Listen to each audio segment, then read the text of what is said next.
En la madrugada del 20 de noviembre de 1944, bajo las aguas oscuras del Pacífico, un submarino japonés se acerca en silencio al atolón de Ulithi. En la superficie, cientos de barcos estadounidenses descansan en una de las bases navales más importantes de la guerra. Abajo, dentro del submarino I-47, un joven oficial observa una urna con cenizas. Se llama Sekio Nijina y está por utilizar el arma que él mismo ayudó a crear. No es un submarino convencional ni un torpedo común. Es una máquina diseñada para no volver. Un cilindro de acero con una cabina mínima, controles rudimentarios, periscopio y una carga explosiva capaz de partir un barco desde abajo. Nijina no viaja solo. Lleva consigo los restos de Hiroshi Kuroki, su amigo, compañero y co-creador del arma, muerto durante las pruebas. Ahora los dos avanzan hacia la misma misión: convertir a un hombre en el sistema de guía de un torpedo que acabe con la flota enemiga. Para entender cómo Japón llegó a encerrar a sus propios hombres dentro de torpedos, hay que volver al momento en que la guerra en el Pacífico comenzó a cambiar de forma irreversible. Durante los primeros meses del conflicto, la Armada Imperial japonesa había golpeado con fuerza. Pero la batalla de Midway marcó un quiebre. La pérdida de 4 de sus principales portaaviones y de muchos de sus mejores pilotos dejó a Japón sin una parte esencial de su poder naval. A partir de ese momento, la ventaja inicial empezó a desvanecerse. Estados Unidos resistía y crecía. Mes tras mes, su industria enviaba más barcos, más aviones y más hombres al Pacífico. Japón, en cambio, veía cómo su perímetro defensivo se reducía. Filipinas, las Marianas y las rutas hacia las islas principales comenzaron a quedar bajo una presión cada vez más intensa. La flota japonesa ya no podía disputar el océano en igualdad de condiciones. Los submarinos seguían siendo una herramienta importante, pero también estaban cada vez más expuestos. El sonar estadounidense, las escoltas y la vigilancia aérea convirtieron muchas misiones en operaciones de altísimo riesgo. Y en ese escenario aparecieron las llamadas armas especiales de ataque: aviones kamikaze, lanchas suicidas, bombas pilotadas y una idea más oscura: un torpedo tripulado. Eso fue el Kaiten, una de las armas más extremas, desesperadas y simbólicas que nacieron durante la Segunda Guerra Mundial. Un torpedo kamikaze, una combinación letal entre tecnología, ideología y sacrificio humano. El Kaiten nació de esa lógica extrema. Su nombre podía interpretarse como un giro del cielo o una voluntad de cambiar el destino. Pero en la práctica era otra cosa. Un torpedo convertido en vehículo de una sola persona, diseñado para impactar contra un barco enemigo y detonar con el piloto adentro. La base técnica era el torpedo japonés tipo 93, conocido por su velocidad y alcance.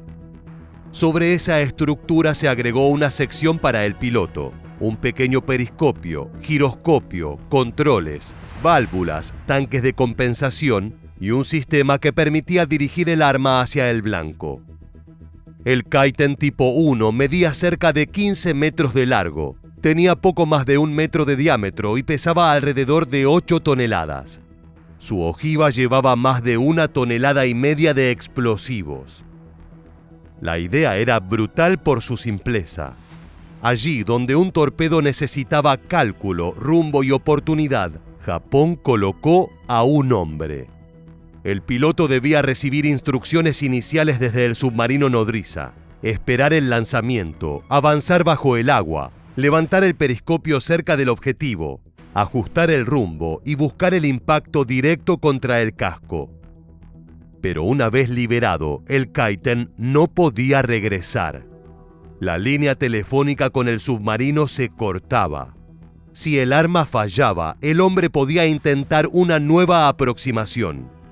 Si quedaba perdido, atrapado o sin posibilidad de alcanzar el blanco, disponía de un control para detonar la carga. Al comienzo, la Armada japonesa había pedido que el diseño incluyera un medio de escape, pero esa posibilidad fue abandonada. Era demasiado compleja, poco confiable y en la práctica casi imposible. El piloto quedaba sellado dentro de la máquina. La escotilla solo podía abrirse desde afuera. Detrás de esa creación estuvieron dos jóvenes oficiales, Hiroshi Kuroki y Sekio Nijina. Ambos veían cómo la guerra submarina japonesa se deterioraba y cómo muchas misiones parecían condenadas antes de empezar. Si iban a morir en submarinos obsoletos o en ataques sin posibilidad real de éxito, querían al menos tener una oportunidad de destruir un barco enemigo. Esa idea, nacida de la desesperación y del sentido de sacrificio militar, fue ganando forma. Primero como bocetos, luego como propuesta. Al principio los superiores la observaron con reservas. El plan implicaba aceptar oficialmente una misión de muerte segura, pero el deterioro de la situación japonesa hizo que lo impensable empezara a parecer útil. Thousands passionately volunteer, but only a few hundred are selected. The chosen are handed to Kuroki and Nishina, and together they train and test the weapon. El entrenamiento fue tan peligroso como el combate. No había manuales completos ni experiencia previa. Los pilotos y los instructores tenían que aprender probando. El Kaiten era rápido, pero difícil de controlar.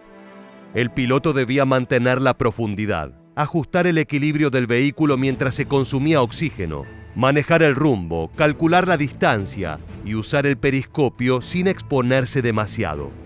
Todo dentro de una cabina estrecha, con aire limitado, instrumentos dispersos y presión constante. En una de esas pruebas, la tragedia alcanzó al propio Kuroki. Durante un entrenamiento frente a Otsushima, con mal tiempo, su Kaiten descendió demasiado y terminó hundiéndose hacia el fondo. Desde el interior intentó controlar la máquina, pero no pudo. Trató de liberar aire comprimido para que las burbujas alertaran a los buques de superficie. Sin embargo, el clima y la poca visibilidad hicieron inútil el intento. Atrapado en el arma que había ayudado a diseñar, Kuroki escribió un informe del accidente. Dejó claro que la responsabilidad era suya y no de quienes le habían advertido sobre las condiciones. Cuando lo encontraron varias horas después, había muerto por falta de oxígeno a sus 22 años. He finishes the letter with these words: "Long live the Emperor. Long live the Empire of Japan. Long live the Imperial Navy." Para Nijina, aquella muerte fue devastadora. El arma que ambos habían imaginado ya había cobrado a uno de sus creadores antes de entrar en combate. Pero el programa siguió adelante, y la primera misión real quedó fijada para noviembre de 1944. El objetivo era Ulithi. Ulithi era mucho más que un fondeadero. Era una enorme base avanzada estadounidense en el Pacífico, una laguna natural capaz de alojar cientos de naves. Desde allí la Marina podía sostener operaciones, preparar ofensivas, reunir unidades, abastecer portaaviones y mantener en movimiento una maquinaria logística que acercaba la guerra cada vez más a Japón. Para atacar ese lugar, los Kaiten debían ser transportados por submarinos nodriza. Iban montados sobre la cubierta, sujetos con bandas metálicas. Cerca del objetivo, los pilotos ingresaban a sus armas, recibían datos de rumbo, velocidad, profundidad y distancia estimada. Luego eran liberados. El I-47 fue uno de los submarinos encargados de la misión. A bordo viajaba Sekio Nijina, elegido para pilotar uno de los Kaiten. Antes de partir, anunció que llevaría consigo las cenizas de Kuroki. La misión no sería solo un ataque, también sería la culminación de la promesa que ambos habían construido alrededor de esa arma. En la madrugada del 20 de noviembre de 1944, el I-47 se acercó a Ulithi. En la superficie, los barcos estadounidenses permanecían anclados. Entre ellos estaba el USS Mississinawa, un buque petrolero de la Marina. Su función no era glamorosa como la de un portaaviones ni visible como la de un acorazado, pero era esencial. Transportar combustible, gasolina de aviación, diésel y aceite para mantener operativa a la flota. Sin esos buques, los portaaviones no podían lanzar aviones, los destructores no podían escoltar convoyes y la ofensiva no podía avanzar. Por eso un petrolero lleno de combustible era un blanco de enorme valor logístico.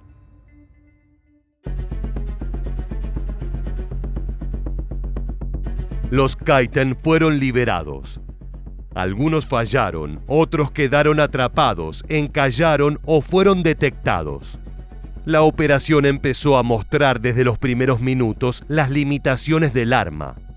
En aguas poco profundas, con arrecifes, redes y vigilancia enemiga, un torpedo tripulado podía convertirse rápidamente en una trampa para su propio piloto. Pero Nijina siguió adelante. Dentro de su Kaiten debía avanzar casi a ciegas, levantar el periscopio solo lo necesario, corregir el rumbo y evitar ser visto. Frente a él aparecieron varios barcos estadounidenses. Y de entre todos eligió el Mississinawa. El petrolero estaba cargado, bajo en el agua, vulnerable por su propio contenido. La aproximación final ya no admitía regreso. A las 5:47 de la mañana, una explosión sacudió al buque. El impacto abrió sus tanques y desató un incendio gigantesco. Los vapores de la gasolina de aviación encendieron una segunda explosión. El combustible se extendió sobre la cubierta y el agua. Las llamas avanzaron con rapidez hacia popa. En cuestión de minutos, el barco quedó envuelto por el fuego. Los marineros que dormían despertaron por el golpe. Algunos corrieron hacia cubierta. Otros buscaron una salida entre humo, calor y confusión. El agua alrededor del buque ardía. El petróleo encendido flotaba sobre la superficie como una trampa.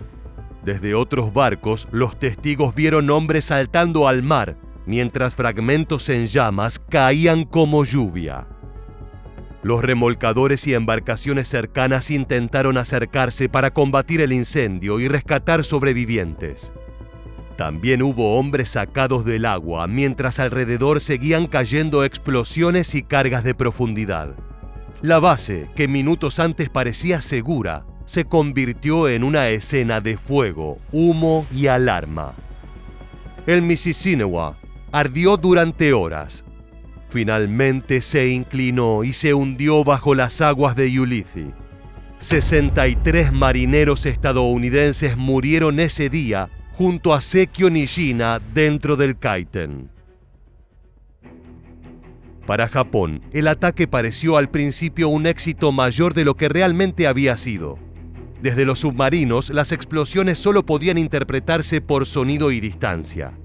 La tripulación japonesa creyó que varios Kaiten habían logrado impactar. La magnitud del incendio alimentó la idea de que el arma había producido un golpe devastador. Esa interpretación impulsó nuevas misiones, pero la realidad era mucho más limitada. El Kaiten podía causar destrucción si lograba llegar al blanco, pero llegar era precisamente el problema. Fallas mecánicas, poca maniobrabilidad, entrenamiento limitado y defensas estadounidenses reducían sus posibilidades. Además, cada misión ponía en peligro no solo al piloto, sino también al submarino nodriza y a toda su tripulación. Con el paso de los meses, el programa continuó. Más de un centenar de Kaiten fueron enviados en misiones suicidas. Cientos fueron construidos, Jóvenes voluntarios se entrenaron en bases secretas, especialmente en Otsujima, donde años después se recordaría a los pilotos caídos. El otro golpe importante llegaría en julio de 1945, cuando el USS Underhill fue atacado por un Kaiten durante una de las últimas ofensivas navales japonesas con este tipo de armas. La explosión destruyó la proa del buque y la nave terminó siendo hundida por fuerzas estadounidenses. Aún así, el resultado estratégico siguió siendo el mismo: daño localizado y ningún cambio real en la guerra. In total, 106 young men sacrificed their lives piloting these horrific machines. According to United States sources, only 3 ever hit their targets, claiming the lives of 187 Americans. El Kaiten no logró detener el avance estadounidense. No salvó a la flota japonesa. No cambió el equilibrio del Pacífico. Como arma fue menos eficaz que el torpedo convencional del que había nacido. Pero como símbolo fue mucho más revelador. Mostró una guerra en la que la tecnología no se usó para proteger al combatiente, sino para transformarlo en parte descartable del arma. El USS Mississinawa quedó en el fondo de Ulithi durante décadas. Sus sobrevivientes tardaron mucho tiempo en saber con precisión qué había hundido su barco. Del otro lado, las familias japonesas recordaron a los pilotos que partieron hacia misiones sin retorno. Entre ambos relatos quedó la misma imagen: un joven dentro de un cilindro de acero, avanzando bajo el mar hacia una explosión que no podía sobrevivir. Nijina murió dentro del arma que había creado. Kuroki lo acompañó en forma de ceniza. El Mississinawa ardió hasta hundirse. Y el Pacífico siguió avanzando hacia el mismo desenlace que ningún torpedo humano pudo detener. Así es como llegamos al final de este video. Si te gustó, con una suscripción nos ayudas a que el canal siga creciendo y mejorando. Sin más, nos despedimos hasta la próxima Historia Militar.